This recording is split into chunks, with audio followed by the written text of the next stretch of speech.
নমস্কাৰ পুনৰটি মোৰ নতুন ভিডিঅ'লৈ স্বাগতম জনাইছোঁ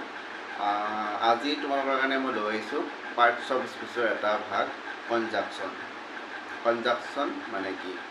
আমাৰ পাৰ্টছ অফ স্পীচৰ এটা ভাগ হৈছে কনজাংচন মানে হৈছে কি দুটা সেন্টেন্স একেলগ কৰা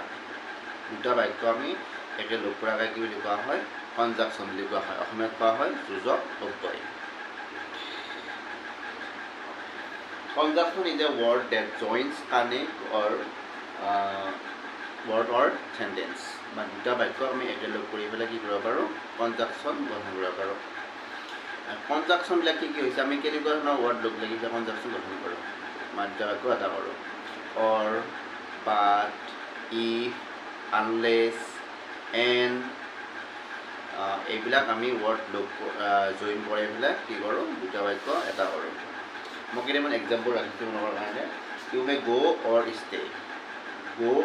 ষ্টে অৰটো হ'ল কনজাংচন তুমি যাব পাৰা বা থাকিব পাৰা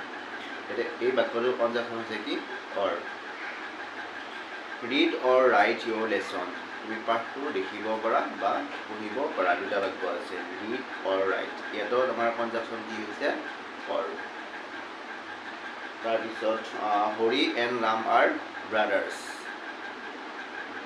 এন এটা কনজাংচন কি ইউজ কৰা হৈছে N Hari and Ram R brothers Hari আৰু ৰাম দুয়োজনে ভাই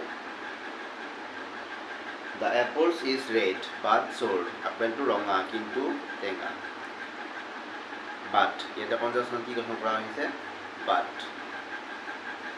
ইয়াতে আপেলটো ৰঙা কথা কৈছে আৰু আপেলটো টেঙা বুলি কৈছে দুটা বাক্য you can not play unless you play এনেকুৱা ধৰণৰ বাক্য ৱৰ্ড লগ কৰাই পেলাই আমি কি কৰোঁ কনজাংচন গঠন কৰোঁ এইটো হৈছে আমাৰ কনজাংচন চমুকৈ হ'ল আজি ধন্যবাদ